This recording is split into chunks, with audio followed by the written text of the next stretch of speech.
Lovely starshine lights my way to bed. Magic rainbows glisten in my head. Just like a child I live in Wonderland. All my dreams are coming true.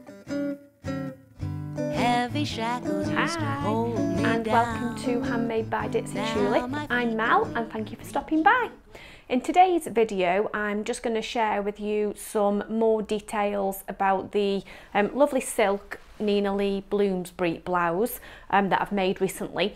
So you've probably seen my previous video where I shared some hints and tips on working with the silk, but I haven't yet shared many details about the top itself and how I got on with the pattern.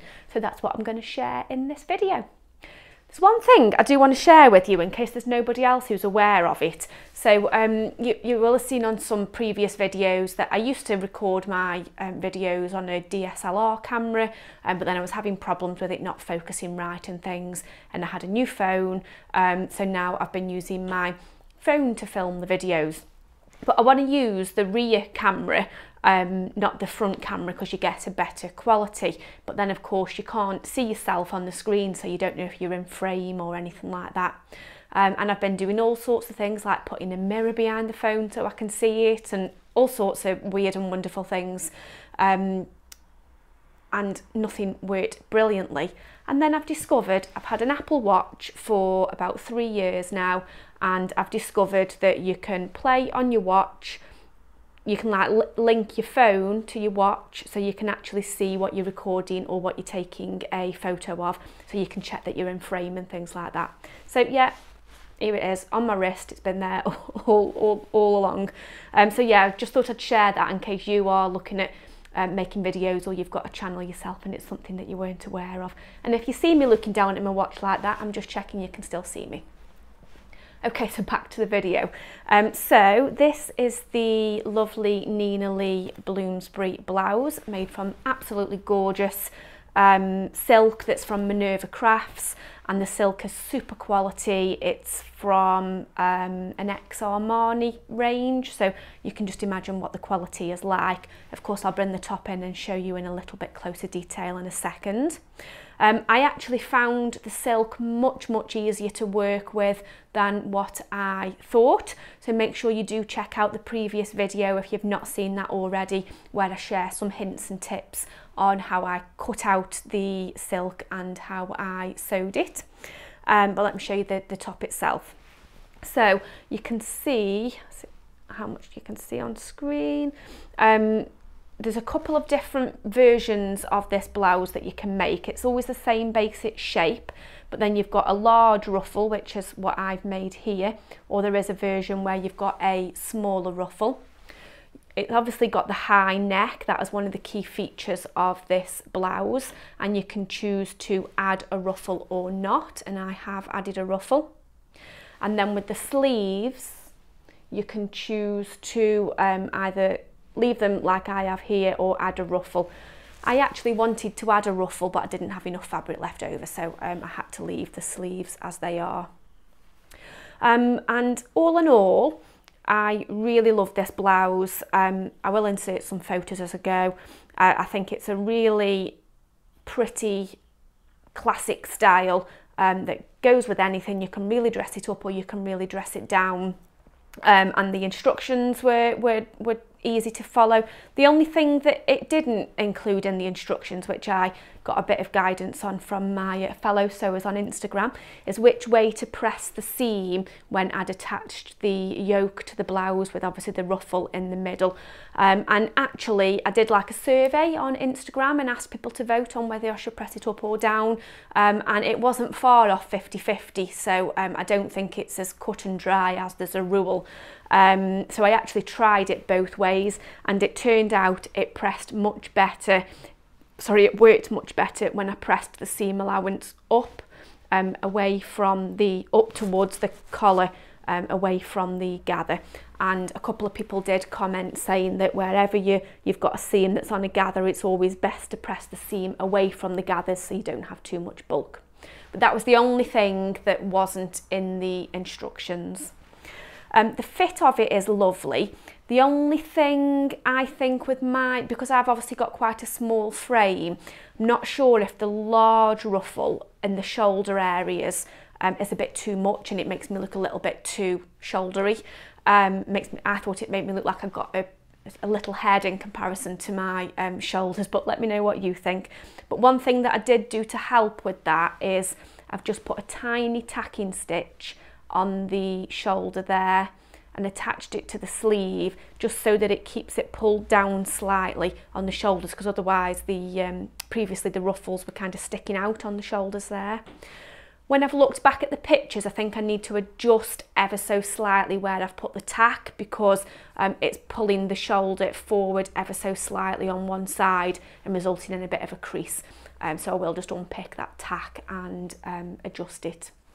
So yeah, maybe next time I'll go for the smaller ruffle so that it's not so overwhelming.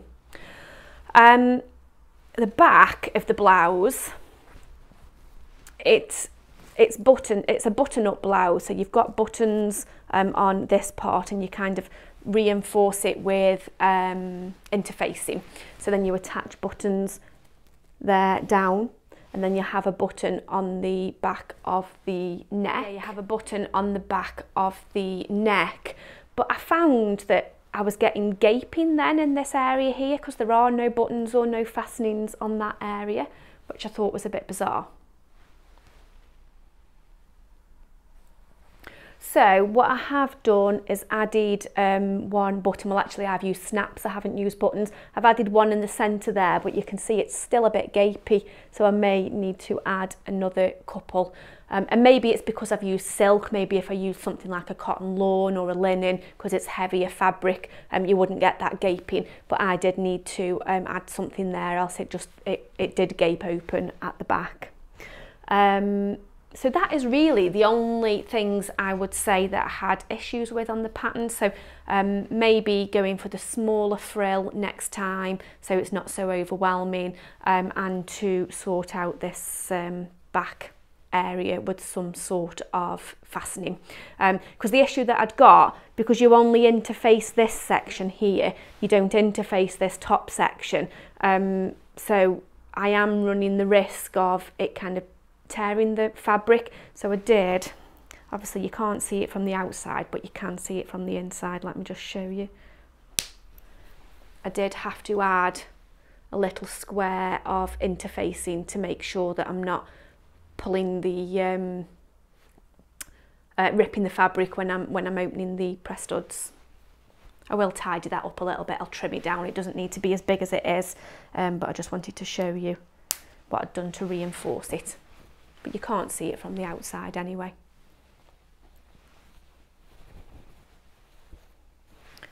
So let me just show you the detail of the neck that's got the little ruffle attached to it. If you see me looking at my watch, I'm just checking that you are in view. You've got the large ruffle which you attach to the yoke. And then, as I said, I have put a tiny little tacking stitch just to hold the ruffle down at the shoulder. And then it's hemmed at the bottom and on the sleeves. And looking at the back, so you have a button or a press stud as I've used on the back of the collar. And then as far as the pattern goes, you then have buttons down the centre back there. But you don't have any fastens on this top yoke area. Okay, so that's it. I just wanted to show you the Bloomsbury blouse in more detail up close. I'll definitely be making this again. I think I'm going to make a cotton lawn version next, one really more for spring and summer, so some nice bright florals, and as I say, I may go for the narrower ruffle rather than the large ruffle, so I'll keep you posted with how I get on with that. If you've made a version of the Bloomsbury blouse, feel free to share any links to your Instagram or your blog posts or anything like that in the comments below so we can all check it out. And that's it, that's all I wanted to share today. So have a wonderful week whatever you're up to, and I'll see you very soon. Bye! Heavy shackles used to hold me down. ground, just like a prisoner when his sentence ends. All my dreams are coming true. I think I'll go fly into the sky, give the moon a smooch, he's my kind.